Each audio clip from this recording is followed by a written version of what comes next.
Well, it's nice to speak to you again, Jared. As we were just discussing, we were speaking via email back in 2020, which I will cover before I actually go into this episode.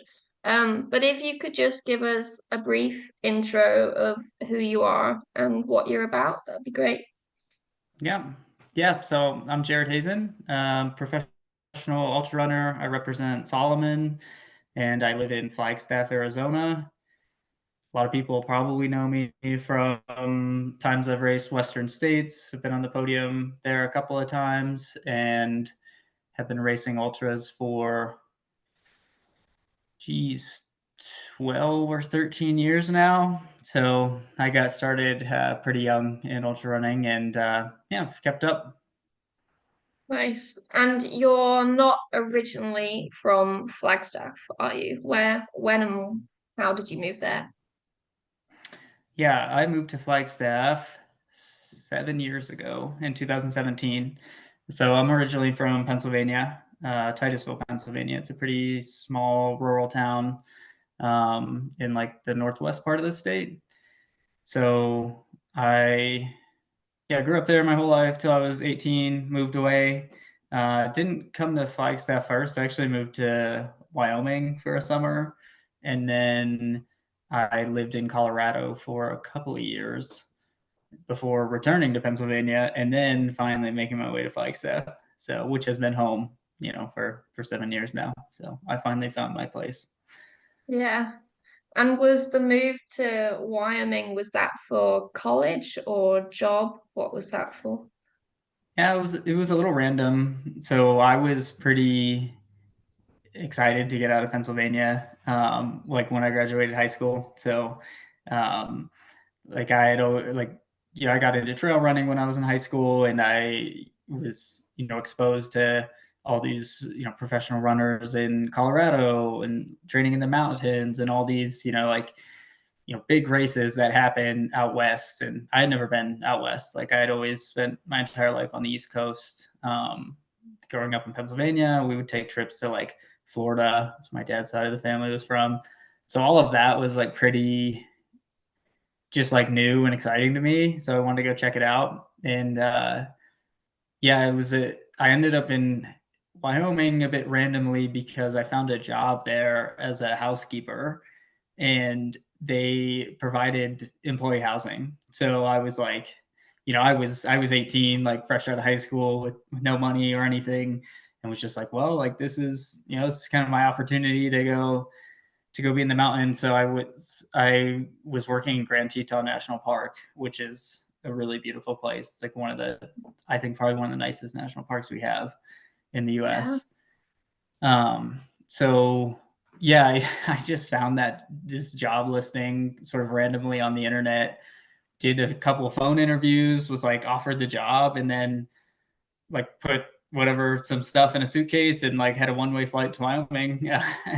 And God. so yeah, I worked there for the summer and lived in the dorms and ran and yeah, was kind of got my first taste of living out west. Wow. Yeah. So you hadn't had any experience of running that sort of terrain before you moved there, I guess.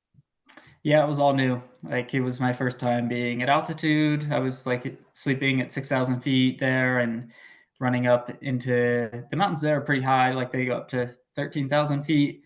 So all of that was new. Like the big mountains were new, but like I was like a kid in a candy store, like super stoked to be there. Nothing, I had plenty of misadventures that first summer.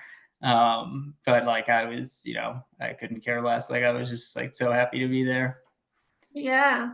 Wow. And was it loads of other young people in the dorms staying with you? Yeah, it was a pretty interesting scene. Like I definitely didn't fit in, like kind of how everybody else was there. Like it was um, a lot of Eastern European like college students who were coming over for the summer to work, and like and like I was 18, like I wasn't like in high school, like I was. Yeah, I was sort of like Yeah. I grew up in a small town, like I was pretty reserved.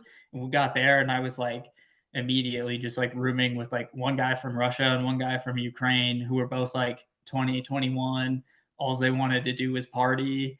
Like it was a big party scene with the employees there. And there was like, it was crazy. There was all sorts of mischief that was like going on at this, like with between the employees working at this camp. So like we were basically in charge of running the concessions operations there. You know, like I was a housekeeper cleaning the rooms, but there were people working at the restaurant, gift shop, whatever, and like all staying together. And yeah, you know, ton of I have a lot of funny stories from that summer. Nice. Yeah. Well, I bet that was really good for you. I don't think I could have hacked it, to be honest, at Yeah, 18. So it was good. It was like I mean, previously, you know, probably a little sheltered before I yeah. got there. And I do remember like my first couple nights there, I was like, you know, crying. I was like, man, I made a huge mistake. Like, I can't, like, basically, like, again, I had like a few $100 with me. And I was like, I didn't even have a bank account then. Like, I was just carrying Oh cash and God. I was like, I guess like I have to work for a couple weeks so I can buy a plane ticket home. And then like by the time a couple weeks came, like I had like gotten over it and was like actually having a decent time. Yeah. Were your parents not concerned? Well, concerned, hesitant at you going that far away and doing such a job at 18? I mean, people do it, but still, did they not have Yeah. reservations? Yeah, they weren't fully on board, but I was pretty persistent. And I do remember I kind of sprung it on them a little bit late. I had like, you know, toured some colleges with them, like in Pennsylvania. I think we were that like they thought like, oh, like he's just, you know, he's gonna go to college and we're gonna do that. And then like some deadlines are passing and they're like, did you like, you know, have you applied for a school? Have you like done anything? I was like, no, no. And then, you know, it was a few months before I was graduating and I was like, yeah, I think I'm gonna do this. And yeah, they were a little shocked. God, yeah, I don't blame them. So, yeah, okay.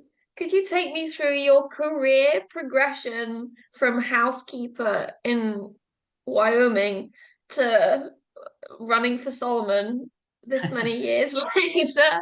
That's quite a big Yeah. jump. How did you get there? What was the steps? Yeah.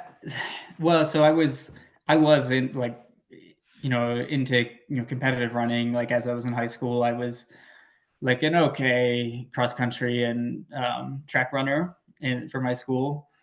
And I started trail running and there was no reason for me to believe that like that was going to be a career path. But and this was like in 2013 is when I graduated. So it wasn't quite the money in ultra running and trail running as there is now even. So yeah, I just went there because that was, you know, that was what I wanted to do. I just wanted to be somewhere like out west where, you know, trail running was a little cooler, a little more fun. And so I was a housekeeper for that summer. And then I moved to Colorado in the fall. And my time in Colorado, I was still working odd jobs. I worked a number of, like, I worked at a sandwich shop, a couple sandwich shops in Colorado. I live in Colorado Springs. Um, I worked at a running store. I worked at FedEx as a package handler. It's like a delivery service. Like all sorts of, you know, like weird jobs, just like scraping, you know, kind of scraping by. But training a ton and, you know, doing races as I could. And it was in the like those years in Colorado Springs that I actually started having some success at some like national class races. So like I was third at Western States one of those years in 2015 and like kind of got a glimpse of like, oh, like, yeah, maybe I could get a contract. Like I just thought, yeah, if I could get a contract, like I could, you know, I could probably live off of that. And eventually I sort of caved a little bit in that like I was turned 21. I was still kind of working all these weird jobs, and was like, maybe I need to go to college before it's too late, you know? So I ended up going back to Pennsylvania for my freshman year of college at age 21, and Okay. and was uh was supposed to run on the cross country and track team there. Was going to take a break from trail and ultra running, and sort of long story short, it ended up not working out because of like eligibility issues with running in the NCAA. Right. Yeah. So I got a bit frustrated. I was not happy being back in Pennsylvania, and I was like, screw all this. And I ended up moving to Flagstaff. And that year, I signed a contract with Hoka, my first contract. Um, Right. so that Yeah. was sort of like the beginning of, actually getting paid to do, to run. And Yeah. yeah, so like I said, that was 2017. And then, yeah, in the last 7 years, it's sort of like, moving to Flagstaff was, at the time, I was just, seemed like a cool place to live. I knew a couple people here, and it ended up Yeah. being like a really great decision, and ended up, having great training partners and having, more success at more races, and, to the point where it, yeah, became, viable to, yeah, do it as a career. Yeah. And is that where you would have met all the guys that I don't know if you still train with them, but you were training with them, like Jim, Eric, and that bunch? Yep. Yeah. So that's where. So I had met Jim previously, in at Lake Sanoma, 50 miler in California. So we both raced there, and we had sort of stayed in touch. We had reconnected a couple of different times, and one of the times was when I was back in Pennsylvania, and he ran the JFK 50, and it was only like an hour away from where I was going to college. And he was like, "Oh, like, do you want to come crew me?" I was like, "Okay, sure." And like we were hanging out there, and he's like, "Oh, dude, you should move to Flagstaff. Like we have like I have all these guys that we're training with, like we're all like kind of like going after it, like, Yeah. trying to kind of make it." And so I was convinced. I was like, "Okay, sure." And it was like not long after that I ended up moving to Flag.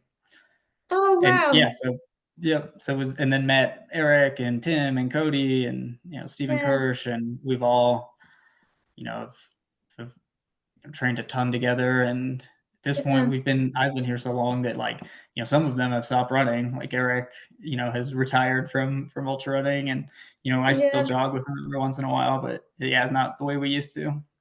Yeah. Wow. No, I didn't know that backstory. The lore behind it. I didn't know that. Yeah. Um you said what was wrong with Pennsylvania that you were miserable there when you went back? Why didn't you like it?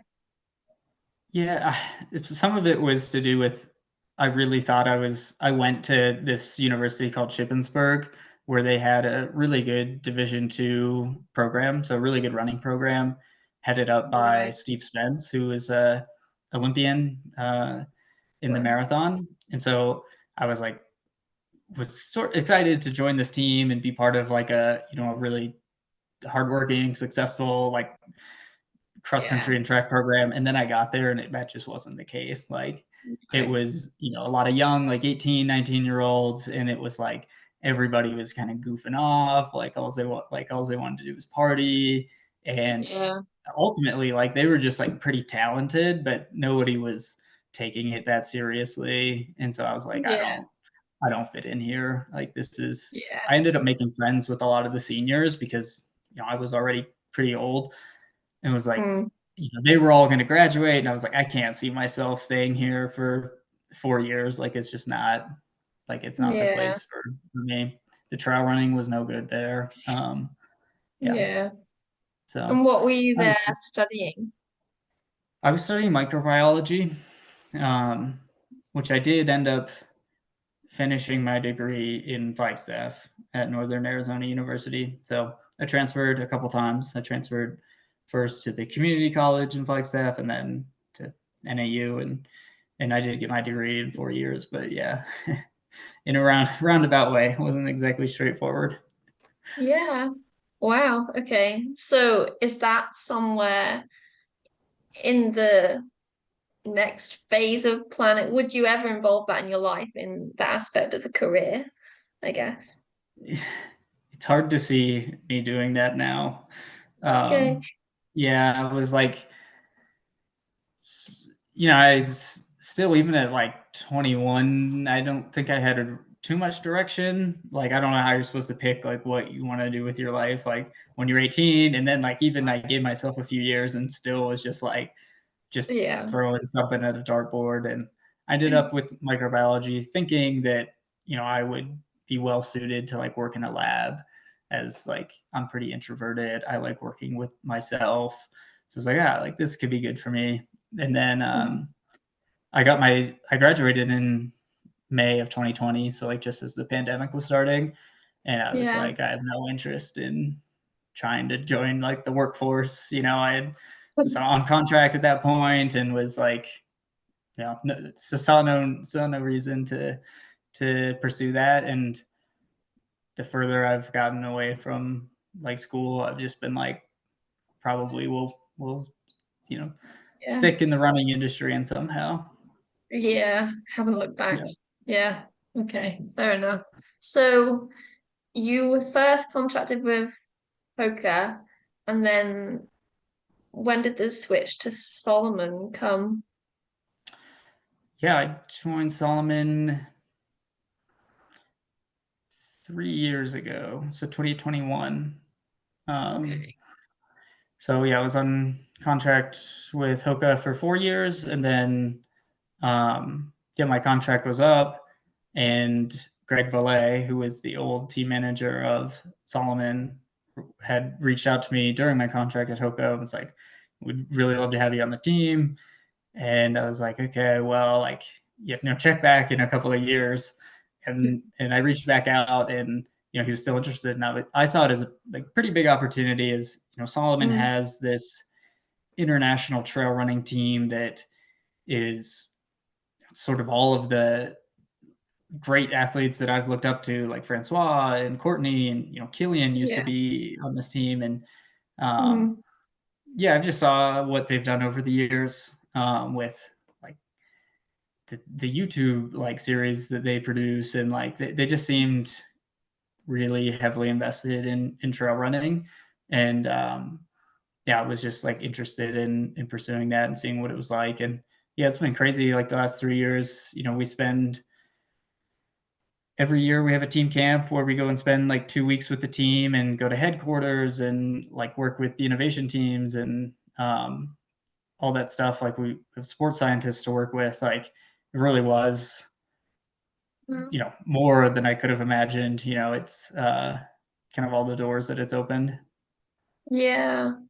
Yeah. Could you tell me, for my own curiosity, because I'm so jealous about it, could you tell me what does it mean I guess to be a sponsored athlete by someone, what is involved? Are you helping with the products? Do you race for like what's the job description, I guess? That's a good question. I don't know if I fully understand the job description. I mean, ultimately, your job is to perform at races at like like that is sort of the one metric that you could kind of define, and like you could sort of aim to hit, as like to make podiums at big races like Western States or UTMB or something. Um but beyond that, they do have this team element that is, I think, a little unique to them, in that like we do we meet a couple of times a year as a team working with the innovation team. So every year, it's in like March and April, we head to the headquarters in Annecy, France, and have product meetings for a few days with the S Lab team there, which is they're the ones who are making like the top of the line products that are sort of influenced by the athletes, and we provide Yeah. feedback, and they sort of collect information on what we need for the year, like based on the races that we're running. So that is a big part of it as well. That is, you're not to miss team camp every year. It is, Yeah. they want you to go. Yeah. So, it's that, and then it's a week or plus long camp of training with the team, capturing content and stuff like that. And yeah, ultimately you're supposed to be a good ambassador for the brand.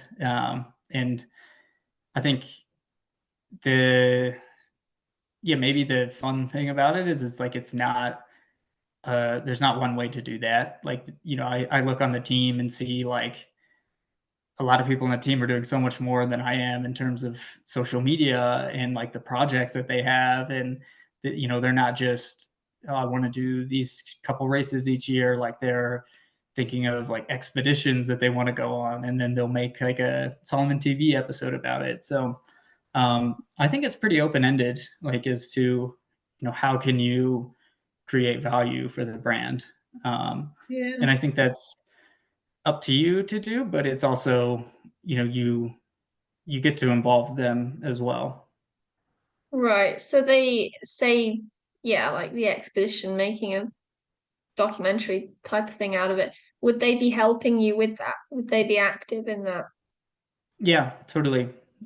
So Oh, they're sort of a partner in it. Like you can always are like free to go to them with ideas of, what what you'd like to do and how they could be involved, how they could help. So yeah. Yeah, that's really cool. Yeah. yeah, I uh I always see the pictures of the camps come up from everyone. It looks really nice. yeah. The Very camps are like a wholesome. highlight of the year. Yeah, They're very yeah. fun. Can imagine. Well, I guess going back, way back to how you initially got into running, because you were initially growing up into golf and hunting, as I Yeah. remember reading. So that happened because they're quite different sports. Yeah, they are.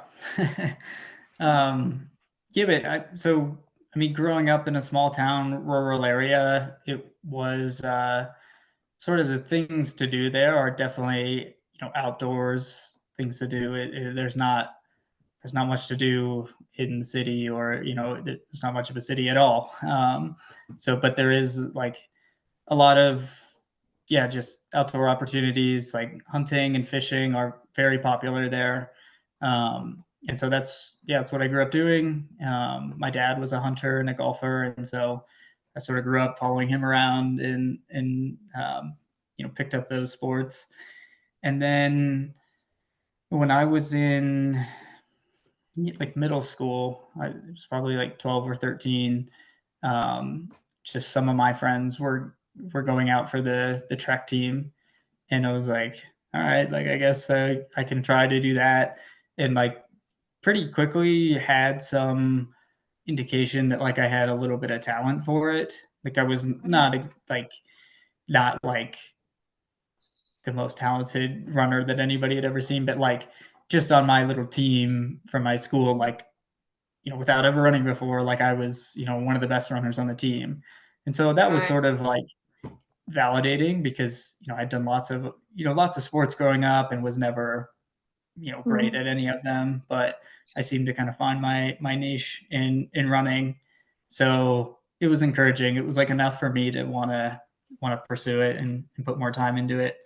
So Right.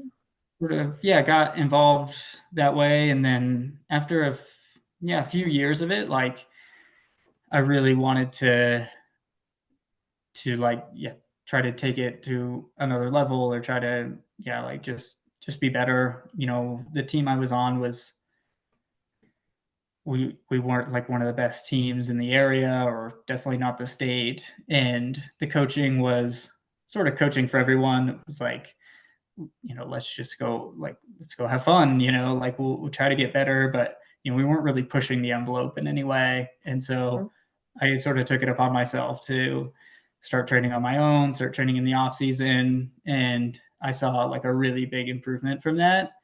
And Mm. that sort of like hooked me. I was like, oh, like there's like so many levels to unlock, like I sort Yeah. of really latched on to the idea that like you can work hard and get better, like you don't have to have some insane talent, or you don't really need anything else. Like if you're willing to put in the work, you can see success. So that was pretty attractive to me, like early on. Yeah. And with that attitude that hard work sees better results, have you had any injuries from that? Yeah, yeah. I've definitely taken it too far, like always. I mean, that's probably like my biggest problem, has been my biggest problem, in my career is like doing too much. I've always like, if I do this much, I'll be like this good, but if I do more, I'll be better. And at some point, the equation breaks down, and that's not true Yeah, anymore. yeah. So yes, I've had many injuries. I have had cycles of getting pretty serious stress fractures where I've taken a couple months off at a Mm. time, and that was never fun. And less and less I'm a pretty stubborn person, but I have mellowed out um, like a little bit at a time over the years, and it's been quite a while since I've been injured with anything real serious. But um, Yeah, yeah, I for sure have felt the effects of doing too much, and plenty of races I've showed up to just overcooked, and it's like I left my race and training. I was in shape 2 months before the race and show up on race day, and I'm just completely flat. And um, yeah, that has been my Achilles heel for sure. yeah, yeah. I can understand that. I guess is that well, you said you've leveled out a bit in your attitude now, which is good. I mean, it's great that you started so young and that you can do that journey. But did you have that attitude, or do you still have it with the rest of your life as well? Is it like that with work, or are you pretty balanced? Well, your work is running now. That doesn't help me. You get the question though. Yeah, yeah, I think I'm better all the time, at being more balanced, but like I'm still probably very, very unbalanced. And yeah, I've sort of like, like there's certain things like I've started working with a coach where it's like I've sort of forced myself to like to sort of see my weaknesses and know that like I can't keep writing, like I can't keep planning my own training because I've seen it not work so many times that Yeah, some of those things I've tried to like take out of my own control. And yeah, it's yeah, I don't know if it's age or what, but I seem to be a little more mellow every year. yeah. And can I be nosy and ask, how did you meet your girlfriend, who is also a runner? Well, you might be surprised that we met through running. I'm not, I'm So, shocked. um, yeah, we met at this race called the Javelina 100, which is in Phoenix, Arizona, close to us. And she originally reached out to me on social media and she works for Nike as Oh, a wow. as a marketing rep, and was like, "Hey, we have some athletes running Javelina and we need somebody to pace them. Like we have a fast runner and we need somebody like to pay, like I'm trying to help find him a pacer." I was like, "Oh yeah, like I could probably do that." Uh and then I ended up sending her a message back. I was like, actually, like I'm running a race the week before. You're asking me to pace him. Like maybe I can't. I don't know if he's like really trying to gun it. Like maybe I can't pace him. She's like, oh, okay, no problem. Like you can pace me, and then I'll give my pacer to him. And so I went down to the race and ended up pacing her for it was the first time we really had met was like the last 20 miles of this 100-mile race, Oh my God. which was sort of Okay. funny. um, yeah, and That's then like insane. started spending more time together from there. Yeah. Well, you must have seen her in quite a vulnerable state the very first time that you met her. always Yeah, helps. I Wow, was, that's awesome. yeah, I was very impressed, like, pacing her those last 20 because she was very, like, nonchalant, made it seem really easy, and I was like, I've paced, plenty of people before, and it's usually it's kind of a disaster. They're, like, throwing a fit, in a bad mood, and, like, she was just kinda fine. Wow. Yeah. I wonder if that was it might have helped that she was meeting someone that she didn't know. I know it would me. I'd have to feel like I had to keep it together for someone who couldn't see me, puke on the side of the road. That's so Totally. awesome. So you've got two competing brands in the household though. That's quite funny. You've got Nike and Yeah, Solomon. we do. Yeah.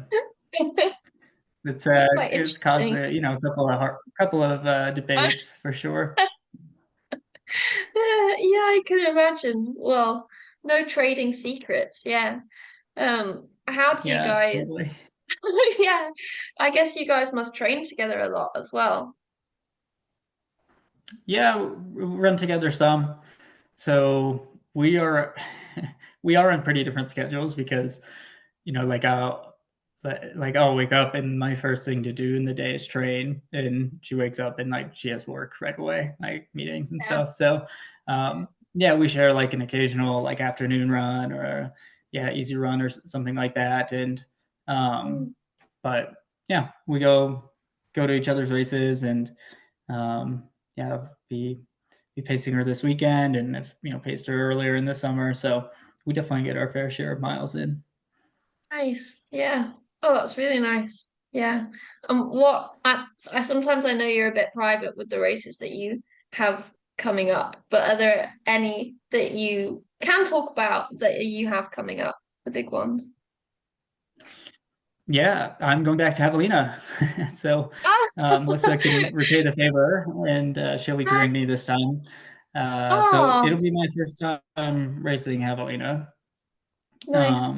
So yeah, I'm looking forward to it. It's nice to go to a race that's it's only 2 hours away from here, so Yeah, really low stress. Just drive down and yeah, yeah, get to run there, run at that park plenty of times. So yeah, I'm nice. looking forward to it. It's nice to have a race like that that's competitive, and it's a golden ticket race. It's nice to have Right. something like that local. It's a golden ticket race for Western States, you mean? Is that what that means? Yep, Yeah, that's right. Mhm. right. Okay. Yeah, So so that would be on the cards for you that you want the that's golden the ticket goal. for. Yeah, Right, is top two get back in. So I right. can't seem to give up Western States, and I'm trying to go Yeah. back again. Which, uh, yeah, I've raced it 5 times already, and yeah, somehow can't get enough. So Well, yeah. Would you take me through?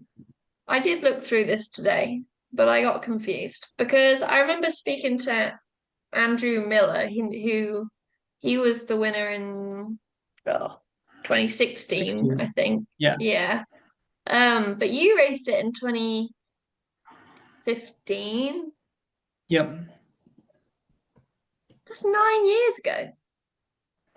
yeah. Oh I my yeah, gosh. I hadn't done I the actually maths ran on my that. first. I ran my first Western States in 2014. So 10 years ago was my first time running Western States. So I raced 14. I raced again in 15. Then I took a 4-year break. I raced again in 19, 21, and 22. Wow. So How old were you in the 2014 one? I must have been 19. Yeah. God. Wow. Okay, I didn't know that. Wow. Okay, so back for more punishment, I guess. Take me Yeah. through each of those races. How did those go? Because you've had some podium finishes there. Yeah. So 2014, yeah, I was 19. This was so long ago that they weren't called golden ticket races anymore. It was called the Montreal Ultra Cup. And if you finished in the top 3 at the Montreal Ultra Cup races, you got a spot in the Western States. And so I ran this race called the Rocky Raccoon 100 in Texas. Oh yeah. And Okay. I finished third and got a ticket. It was like, I was thrilled. It was like going to Western States. Yeah. Just everybody. I feel like when you're getting into ultra trail running, you hear of Western States, and that was certainly the case for me. Like I had watched the movie Unbreakable, which was from the 2010 race, and was like, so Yeah. I was stoked, and I did run pretty well. Like I remember being pretty intimidated that first year. It was like, I just heard all these stories about how the race starts at the river. It starts at mile 80, and all the heat so bad, and the Yeah. downhills will blow up your quad. So I remember being pretty cautious, Yeah. and I did have a good race. I was like, somewhere running in the 30s, and then had moved up, and I ended up finishing 14th, which I was pretty happy with at the time. Yeah. No, Um, no shit. Yeah. God. so yeah, I was happy, and yeah, immediately I had just a really good experience. Like I never really did blow up. I remember catching a ton of people at the end, and was like, oh, like I have to go back. Like I can do better. Yeah. So again, the next year I qualified again by racing the Lake Sanoma 50, and then back at States in 15, I finished third that year. So I had a big improvement, God. and had ran like 2 hours faster than the year before. And yeah, I think that race really, it was like Yeah. so like validating that it was just like, oh, like this is like I should pursue this. Like I was 20 years old and run like took in third place. I was like, I think like someday I could win this race. Yeah. And that sort of Yeah. became like my mission, was like, win Western States someday, and I'm still on the quest. So we're going back. Oh my gosh. Well, I really haven't kept that up to date with Western States, if I'm honest. Who would be most likely? I guess we don't know yet. Who would be most likely to be there next year? Yeah, the race this year was really competitive, especially on the men's side. So Jim Walmsley won again for his fourth I did time, see I that. think. Yes. And then like the whole men's top 10 ran like super fast times. So like Rod Farvard ran what is Yeah. now the third fastest time. Hayden Hawks ran the fourth fastest time. Like for a while in 2019, I had the second fastest time. So Jim and I finished first and second, both under his previous course record. And My so like God. for a few years, like I had the second fastest time. And then this year, like everybody ran super fast, and Yeah. like a few guys got under it. And um, so yeah, like I would expect most of those guys in the top 10 will be back. And Yeah. yeah, it'll be very, very fast and competitive next year, I would imagine. Yeah. Yeah, I'm speaking rubbish. I haven't kept up to date. I had no idea who would be kind of competing this coming year, but I do remember tuning in for like a good couple hours this year actually, because I remember seeing like who the hell is this guy Rob? Like who's he? Yeah, Like, I think a lot of people following thought his that. yeah, I was like, what the Yeah. hell are you doing? Like, because Jim, yeah, obviously going back to Mhm. win again and again, everyone kind of expected him to win, I guess, which he did, just Totally. didn't he? Rob was not that far behind though. No. And I Yeah, was I think Rob especially was the there. big shocker. Yeah, it was yeah, as someone who keeps like relatively up to date with who's who, or I did beforehand. I had no idea who he was. Um, but I do remember the women's race being what I was kind of focusing on as well. That was really exciting. Yeah. And obviously they had all the t-shirts here for the women's race, and I Yeah. really rated that a lot. Um, but yeah, anyway, good luck with a race like that. Honestly, good luck to you. I hope you I hope you conquer your quest. Yeah. Yeah. Well, step one is to get a bib. So starts at Javelina first. Yes, yeah. Will your girlfriend be with you for the last 20 miles to, as a remembrance? That's a good question. I haven't asked her that yet. I did get her to commit to crewing for me all day, so want Oh, to see if she's on board to hop in and nice. pace at the end as well. Yeah, that would be really nice. Have you got any other races coming up other than that one? That's sort of my main objective for the rest of the year. I am going to do a local 55K here in Flagstaff called the Stagecoach 55K. Okay. That's in a few weeks. It's a very low key race, but it's great. It's put on by one of my friends, Ian and Emily Torrance, and Yeah. Ian and Emily are both sort of legends in the ultra Mm, game. They were like, Ian used to dominate races like back in the 90s. yeah. And I really like both of them. And it's on just a really beautiful stretch of the Arizona Trail that goes through town. So it's a low key race, but it's a good one every year. Nice. Yeah. I feel like I know Ian Torrance's name so much. Wait, what did you say his wife was called? Emily Torrance. Is it Emily Harrison Torrance? Emily Or Harrison. Yeah. Yep. oh, no wonder they sound familiar. I was coached by her very, very briefly. Oh, Uh, yeah. that's Yep. that. Okay, I should have known that straight away. I feel bad now. Yeah, of course I know who they are. Yeah. Yep. Uh, Yeah. They have a big coaching business, Sundial Running. yeah, yeah, Yeah. yeah.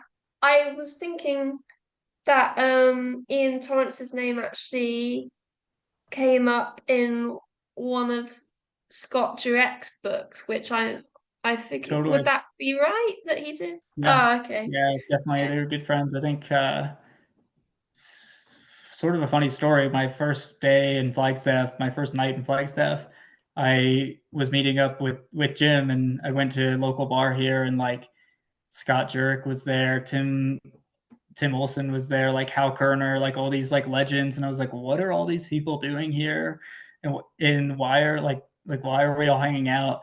And it was Ian Torrance's wedding that weekend, and so like my first weekend in Flagstaff was like Ian Torrance's wedding, and I remember I went to a group run the next day that was like him and all his friends, and he was like, hey, like you can come to the wedding if you want tonight, like got a last minute invitation to it.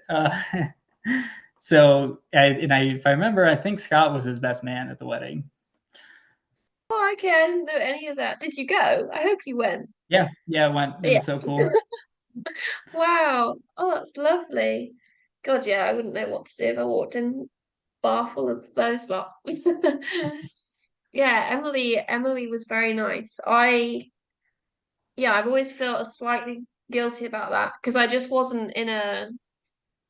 wasn't really coping with the coaching and the lack of control that I had over it because Yeah. I think through university I sort of well no I've always done it. I'm not even going to try to phrase it otherwise. I use running as like a sort of coping mechanism for everything else. So Hmm. I like to be in control of it so that if I'm stressed one day from uni work or whatever, I can just go out and run and do exactly what I want.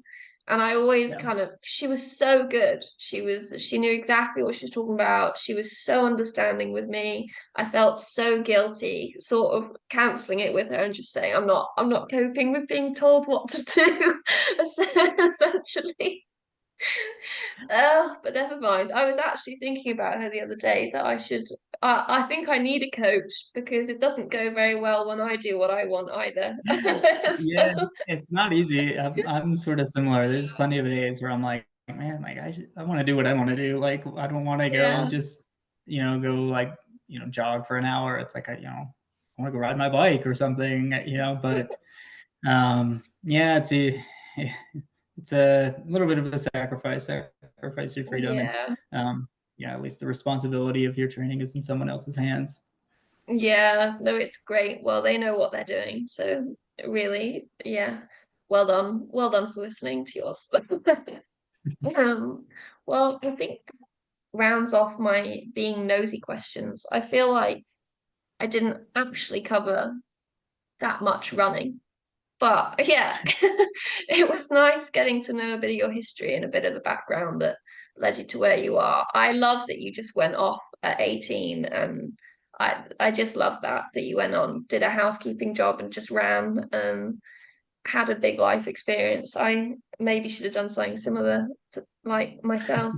Um, but yeah, it was really, really nice speaking to you, Jared. And actually, the last question that I've started to ask everyone, and I'm gonna put you on the spot here, sorry. If you need a minute to think, that's fine.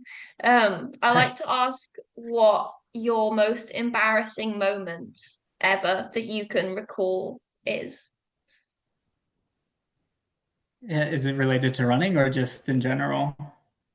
Oh, just in general, just in general. I don't know if I'll be able to remember that. Um,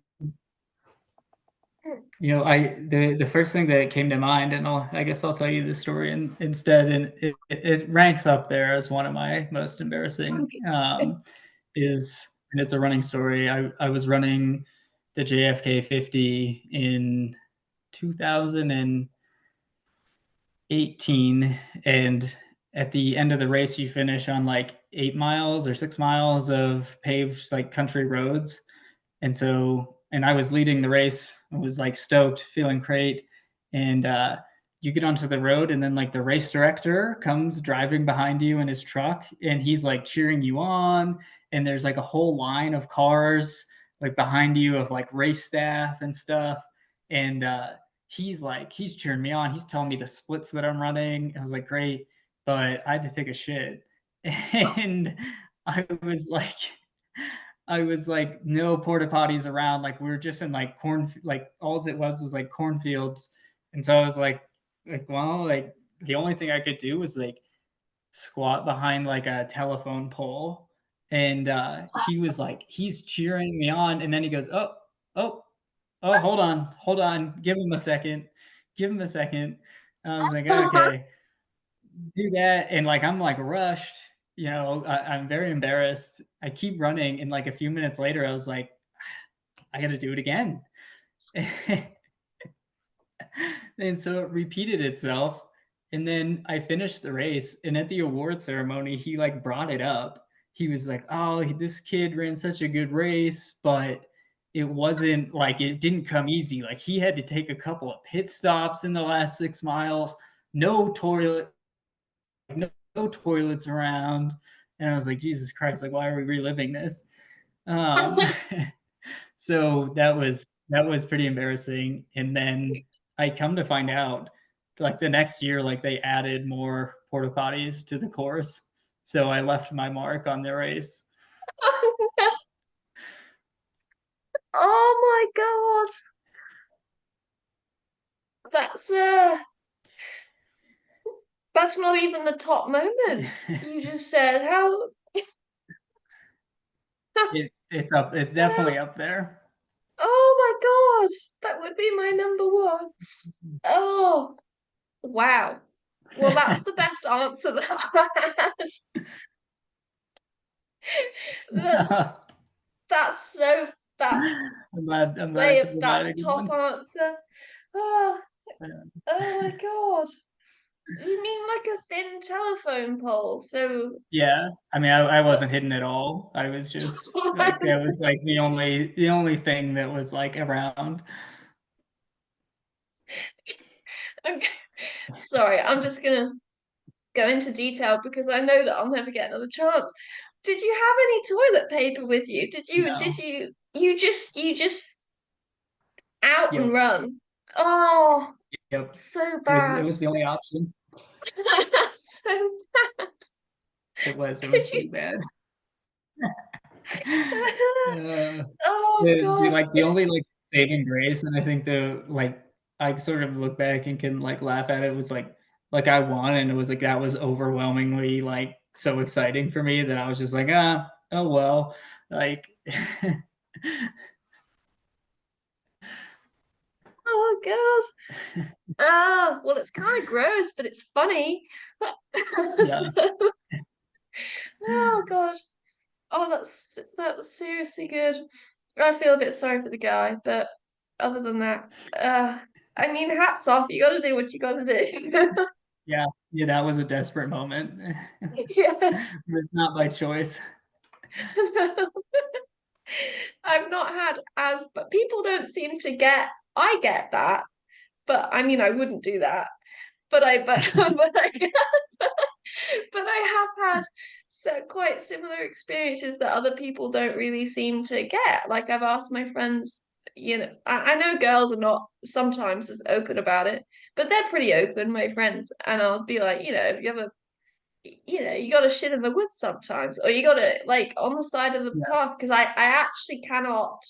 This is probably too much information. I may cut this out, but you cannot physically hold it any longer, and they don't seem to Yeah. understand that feeling the same. And I actually Oh, can't help it. I know the So, feeling well. Oh, yeah. yes, someone who gets it clearly. Yeah, totally.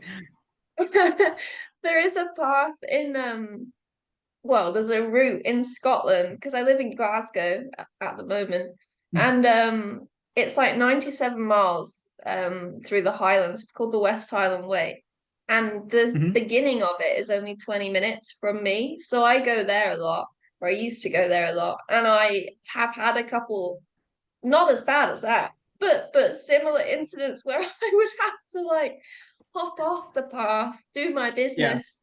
And then when I came back on, there were people just looking at like there was a family just looking at me. I just had to apologize and say, Did you sorry. do? Yeah, Yeah. got caught short. Oh, that's great. Well, thank you so much. That's really made my evening. Uh, Right, I will let you go without further interrogation. And I will stop the recording there and I'll just speak to you a minute after. But okay. thanks, Jared. That was really great. Yeah, of course. Of course. Yeah, it was good to catch up.